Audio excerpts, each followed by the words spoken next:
નમસ્કાર ગુજરાતના અધિકારી મિત્રો, આજે આપણે જોવાના છે 22 જુલાઈ 2025નું મોસ્ટ ઇમ્પોર્ટન્ટ કરંટ અફેર. તે પહેલાં ખાસ કરીને ચેનલ ઉપર નવા હોય તો ચેનલને સબસ્ક્રાઈબ કરી લેવી, વિડીયો પસંદ આવે લાઈક કરવો અને તમારા મિત્રો સુધી અવશ્યથી શેર કરી દેવો. તો ચલીએ આજના ઇમ્પોર્ટન્ટ ક્લાસની આપણે શુભ શરૂઆત કરી દઈએ. તો તાજેતરમાં જ આંતરરાષ્ટ્રીય ચંદ્ર દિવસ ક્યારે મનાવવામાં આવ્યો? તો 20 જુલાઈ આપણે મનાવીએ છીએ, બધાને ખ્યાલ જ હશે. તો 1959માં એપોલો 11 મિશન દ્વારા ચંદ્ર પર માનવના પ્રથમ ઉતરણની યાદમાં દર વર્ષે 20 જુલાઈના રોજ આંતરરાષ્ટ્રીય ચંદ્ર દિવસ આપણે ઉજવીએ છીએ. અને યુનાઇટેડ નેશનલ જનરલ એસેમ્બલીએ જે 2021માં આ તારીખને ઔપચારિક રીતે માન્યતા આપી હતી અને આપણે આ દિવસ તો ઉજવી જ રહ્યા હતા. આ મિશનની ચંદ્ર પર પ્રથમ ઉતરનાર વ્યક્તિ નીલ આર્મસ્ટ્રોંગ હતા અને આ મિશન 2 લોકો ચંદ્ર ઉપર ઉતર્યા હતા, નીલ આર્મસ્ટ્રોંગ અને બરક એલેન્ડિન. તો ક્યારેક બરક એલેન્ડિનનું નામ પણ પૂછાઈ ગયું, તો બંને પ્રશ્ન ઇમ્પોર્ટન્ટ છે. થીમની વાત કરીએ, એક ચંદ્ર, એક દ્રષ્ટિ અને એક ભવિષ્ય. તો યાદ રાખવું આ ચંદ્ર દિવસનું મહત્વ. ત્યારબાદ જુલાઈના દિવસો જોઈ લઈએ. 1 જુલાઈ રાષ્ટ્રીય ડોક્ટર દિવસ, જીએસટી દિવસ અને રાષ્ટ્રીય ટપાલ કામદાર દિવસ. 2 જુલાઈ વિશ્વ રમતગમત પત્રકારત્વ દિવસ. 5 જુલાઈ આંતરરાષ્ટ્રીય સહકારિતા દિવસ. 6 જુલાઈ વિશ્વ જૂનોસિસ દિવસ અને વિશ્વ ગ્રામીણ વિકાસ દિવસ. 10 જુલાઈ વિશ્વ ઉર્જા સ્વતંત્રતા દિવસ અને રાષ્ટ્રીય મત્સ્ય ઉદ્યોગનો દિવસ. 11 જુલાઈ વિશ્વ વસ્તી દિવસ. 15 જુલાઈ વિશ્વ યુવા કૌશલ્ય દિવસ. 17 જુલાઈ આંતરરાષ્ટ્રીય ન્યાય દિવસ. 18 જુલાઈ આંતરરાષ્ટ્રીય નેશનલ મંડેલા દિવસ અને 20 જુલાઈ આપણે વિશ્વ સેસ દિવસ અને આજે મૂન દિવસ ઉજવ્યો. તો યાદ રાખવા આ ઇમ્પોર્ટન્ટ દિવસો. ત્યારબાદ ભારતે અમેરિકાનું જે ફાઇટર જેન માટેનું GEF-404 એ એન્જિન મળ્યું, એ કયા એન્જિનમાં વાપરવામાં આવશે અથવા તો કયા ભારતના રોકેટમાં વાપરવામાં આવશે? તો તેજસમાં ફિટ કરવામાં આવશે. તો ભારતે સોમવારે લાઇટ કોમ્બેટ એરક્રાફ્ટ માર્ક 1 એ ફાઇટર જેટ પ્રોગ્રામ માટે યુનાઇટેડ સ્ટેટ્સ તરફથી બીજું GEF-404 એન્જિન પ્રાપ્ત થયું. આ એન્જિન તેજસમાં ફિટ કરવામાં આવશે. જે તેજસની વાત કરીએ તો હિન્દુસ્તાન એરોનોટિક્સ લિમિટેડ દ્વારા બનાવવામાં આવ્યું છે અને આ એન્જિન LCA-M1A ફાઇટર સાથે સંકલિત કરી અને મૂકવામાં આવશે. તો ખાસ કેમાં ફિટ કરવામાં આવશે એ તો ઇમ્પોર્ટન્ટ છે, ક્યાંથી આવ્યું એ પણ મહત્વનું છે. ત્યારબાદ હિન્દુસ્તાન એરોનોટિક્સ લિમિટેડની વાત કરીએ, જેની રચના 22 ડિસેમ્બર 1940માં થઈ હતી. આનું મુખ્ય મથક બેંગ્લોર ખાતે અને CMD DK સુનિલ છે. 14મી મહારત્ન કંપની તરીકે આ ઉભરી આવી હતી. તો યાદ રાખવા આ મહત્વના પોઈન્ટો. ત્યારબાદ કયા રાજ્યમાં ભારતનું પ્રથમ કાર્બન ફાઇબર ફૂડ પ્રોસેસિંગનું અનાવરણ થયું?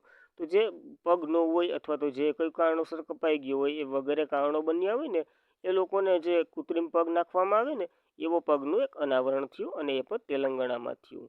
તો સૌથી ઓછા ખર્ચે આ બનાવવામાં આવી રહ્યો છે, એટલે કે સૌથી ઓછા ભાવે દેવામાં આવી રહ્યો છે. બનાવ્યો તો બહુ ટકાટક મટીરિયલથી. તો defence research and development laboratory એટલે કે DRDO અને એની એક સહાયક છે એના દ્વારા અને એમ્સ બીબીનગર દેશની પ્રથમ મેક ઇન ઇન્ડિયા ખર્ચ અસરકારક ઉચ્ચ પ્રદર્શન કાર્બન ફાઇટ ફૂડ પ્રોસેસિંગ વિકસાવ્યું. જે બાયોમેટ્રિકની રીત પરીક્ષણ કરાયું. 125 કિલો સુધીનો વજન ભાર આ ઉપાડી શકશે, કૃત્રિમ પગ ટૂંકમાં, અને તેનાથી ઉત્પાદન ખર્ચ નોંધપાત્ર ઘટાડો થયો. આ 20,000માં ઓછામાં ઓછો આ અપેક્ષા છે કે એટલામાં મળશે. અને હાલમાં આયાત જે આપણે વિદેશમાંથી લગભગ મગાવીએ ને, એ આપણે લાખ, 1.5 લાખ, 2 લાખ એવી રીતના ભાવમાં પડે છે. તો હવે મેક ઇન ઇન્ડિયા અંતર્ગત પડશે અને અહીંથી મળશે આપણે હા ઓછા દરે. ત્યારબાદ ઓપરેશન ફાયર ટ્રેલ અંતર્ગત DRIએ 35 કરોડનો કયા દેશ દ્વારા જે માલ મોકલવામાં આવ્યો હતો ને દાણચોરી દ્વારા, એનો રેકોર્ડના પર્દાફાશ કર્યો છે. તો ચાઇનામાંથી આ માલની આયાત થતી હતી. તો રિન્યુઅલ ઇન્ટેલિજન્સ ડિસ્કોડ જે ભારતીય ચાઇનીઝ ફટાકડાની દાણચોરી સામે એક માત્ર કાનૂની કાર્યવાહી કરી અને આના માટે ઓપરેશન ફાઇટર ટ્રેલ નામનું એક ઓપરેશન ચલાવ્યું. અને આ ઓપરેશન દરમિયાન તેઓએ આશરે 35 કરોડની જે ચાઇનીઝ ફટાકડાના જથ્થા સફળતાપૂર્વક ટ્રેક કર્યો હતો ને, એને રોક્યો અને જપ્ત કર્યો. કારણ કે ફટાકડા જો એમાં અલગ અલગ પ્રકારની મટીરિયલ વાપરવામાં આવે, એ મટીરિયલ ઉપર પ્રતિબંધ હોય અને એના માટે લાયસન્સ સ્પેસિફિક જોઈએ. આ ગેર લાયસન્સ દ્વારા મોકલવામાં આવ્યો હતો એટલે પકડ્યો. અને આ ફટાકડા 7 કન્ટેનરમાં છુપાવવામાં આવ્યા હતા, જેમાં નાહવા સેવા બંદર, મુદ્રા બંદર, કંડલા જે શેષ છે ને એ બધીમાંથી ઘણો માલ પકડ્યો છે. બધીનો ભેરો કરીએ તો 35 કરોડનો માલ છે. તો ખાસ ચાઇનીઝ ફટાકડાનું પર્દાફાશ કર્યો. ત્યારબાદ ક્યુ એપ દર મહિને 18 અબજ વ્યવહારો પર ભારતની વૈશ્વિક ઝડપ ચૂકવણીઓમાં ટોચ ઉપર આવી ગયું છે. તો ભારતનું છે યુપીઆઈ ટોચ ઉપર આવી ગયું છે. તો ભારતીય રિયલ ટાઈમ ચૂકવણી ટેકનોલોજી યુપીઆઈ એટલે યુનિફાઈડ પેમેન્ટ ઇન્ટરફેસ વિઝાને પાછળ છોડી અને વૈશ્વિક નેતા તરીકે ઉભરી આવ્યું.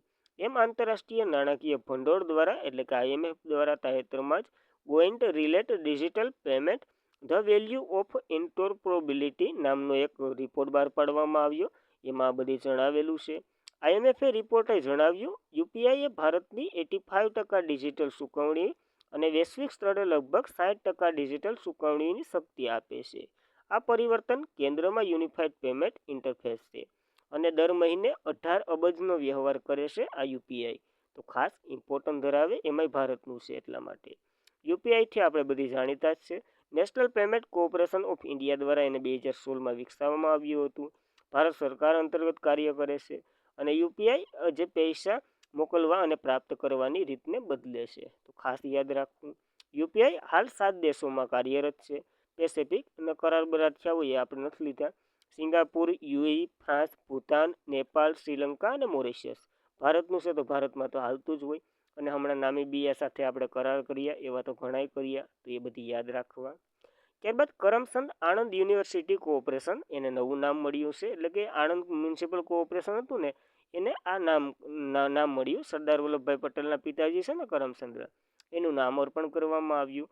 તો ગુજરાત સરકારે બુધવારે સરદાર વલ્લભભાઈ પટેલ સાથે જોડાયેલ ઐતિહાસિક વારસાને ધ્યાનમાં રાખી તાજેતરમાં જ રચાયેલ આણંદ મ્યુનિસિપલ કોઓપરેશનનું નામ બદલી કરમસદ આણંદ એટલે કે આણંદ મ્યુનિસિપલ કોઓપરેશન એવો ઠરાવ પસાર કર્યો છે. તો યાદ રાખવું. અને મુખ્યમંત્રી ભૂપેન્દ્ર પટેલની અધ્યક્ષતામાં જે મંત્રીમંડળની બેઠક મળી હતી ને એમાં જ આ ઠરાવ બહાર પાડ્યો છે. તો ખાસ નામ બદલી માટે યાદ રાખવું. ત્યારબાદ કઈ ટીમે ટેસ્ટ ઇતિહાસમાં બીજો સૌથી ઓછો ઇનિંગનો સ્કોર કર્યો? તો પહેલો સ્કોર તો ન્યૂઝીલેન્ડના નામે છે. હવે વેસ્ટ ઇન્ડિઝે આ સ્કોર કર્યો 24 રન સાથે. 27 રન. 24 રન તો ન્યૂઝીલેન્ડના છે. તો 14 જુલાઈ 2025ના રોજ કિસ્ટનના સર્બિયા પાર્ક ખાતે રમાયેલ ત્રીજી ટેસ્ટ મેચમાં વેસ્ટ ઇન્ડિઝ ટીમે બીજા દાવામાં ફક્ત 27 રનથી ઓલ આઉટ થઈ ગયું. હવે જો આ ઇનિંગ્સ એટલે શું? તો કે બંનેને એક ટાર્ગેટ આપવામાં આવે અથવા તો એ ટીમ પોતે જ ટાર્ગેટ સિલેક્ટ કરી લે. તો મારે એટલા રન કરવાના છે આ ઇનિંગમાં. તો એવી રીતના કરી નાખી અને બંને ગેમો રમી લે. પછી જે ન થાય એ પ્રમાણે હોય એવું બધું હોય. આપણે જરાય રન નથી લેવાનો. ખાલી યાદ રાખવાનું ઇતિહાસમાં સૌથી ઓછી ઇનિંગ સ્કોર. પહેલો નંબર કહે તો ન્યૂઝીલેન્ડ, બીજો નંબર કહે તો વેસ્ટ ઇન્ડિઝ. યાદ રાખવું. આ પહેલા નંબર ઉપર 1955માં ન્યૂઝીલેન્ડને 24 રનથી આઉટ થયું હતું અને એના નામે છે. હવે બીજું 27 રન વેસ્ટ ઇન્ડિઝ. ત્યારબાદ 57માં આંતરરાષ્ટ્રીય રસાયણશાસ્ત્ર ઓલિમ્પિયાડમાં ભારતીય ટીમે કેટલા મેડલ જીત્યા છે? તો ટોટલ 4 મેડલ જીત્યા છે. તો 5 થી 14 જુલાઈ 2025 દરમિયાન દુબઈના યુએઈમાં આયોજિત 57માં આંતરરાષ્ટ્રીય રસાયણશાસ્ત્ર ઓલિમ્પિયાડ ભારતે શાનદાર પ્રદર્શન નોંધ્યું છે.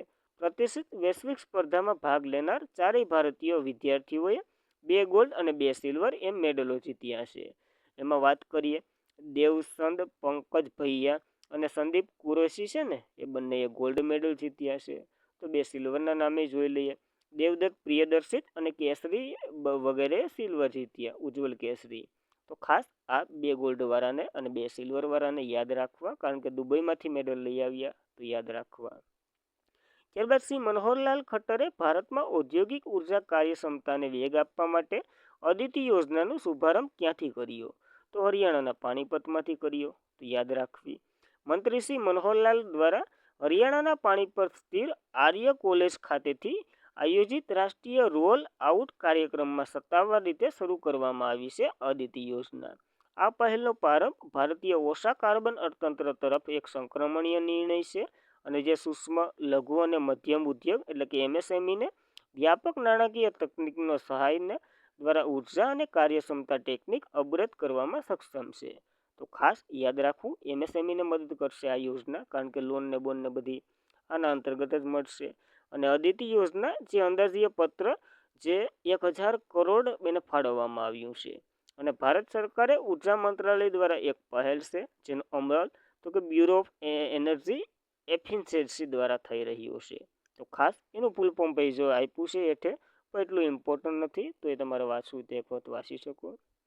ત્યારબાદ કઈ કંપનીને નેશનલ જીઓ સ્પેશિયલ પ્રેક્ટિશન એવોર્ડ 2025 એનાયત કરવામાં આવ્યો? ઇનકોસને આપવામાં આવ્યો છે આ એવોર્ડ. તો જોઈ લઈએ. તો ઓપન સોર્સ અવકાશી ટેકનોલોજીના ઉત્કૃષ્ટ ઉપયોગ બદલ ગુરુવારે Indian national centre for ocean information સર્વિસને નેશનલ જીઓ સ્પેશિયલ પ્રેક્ટિશન એવોર્ડ 2025 એનાયત કરવામાં આવ્યો છે. ઇનકોસ દરિયાઈ જીઓ સ્પેશિયલ ઇન્વેસ્ટમેન્ટ અને ડેટા સંચાલિત સમુદ્ર વ્યવહારમાં યોગદાનને માન્યતા આપવા માટે એને આ એવોર્ડ મળ્યો છે. તો ખાસ અને આ ઇનકોસથી તમે પરિચિત હશો, કારણ કે સુભાષચંદ્ર બોઝ આપદા પ્રબંધન એ એક પુરસ્કાર પણ આને મળેલો છે, એ પણ 2025નો જ છે. તો બંને યાદ રાખવા. ત્યારબાદ ભારતીય કઈ મહિલા ટીમના ખેલાડીએ અદિતિ ચૌહાણ છે જેને નિવૃત્તિ જાહેર કરી દીધી? તો ફૂટબોલ ગેમના ખેલાડી છે જેને નિવૃત્તિ લીધી.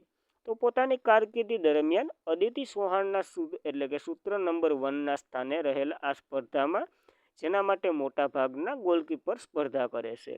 અને 32 વર્ષના ખેલાડીએ વિચાર્યું કે મોજા લટકાવી અને વ્યવસાયિક ફૂટમાંથી નિવૃત્તિ જાહેર કરવાની છે. તો ખાસ ખાલી નામ યાદ રાખજો, કઈ ગેમ છે એ બંને યાદ રાખજો. અદિતિ ચૌહાણ છે, ફૂટબોલ સાથે સંકળાયેલા છે, નિવૃત્તિ જાહેર કરી, બંને યાદ રાખવા. અને આજના માટે એટલું જ હતું. ખાસ કરીને મિત્રો વિડીયો પસંદ આવે લાઈક કરવો, એક સારી એવી કોમેન્ટ કરી દેવી.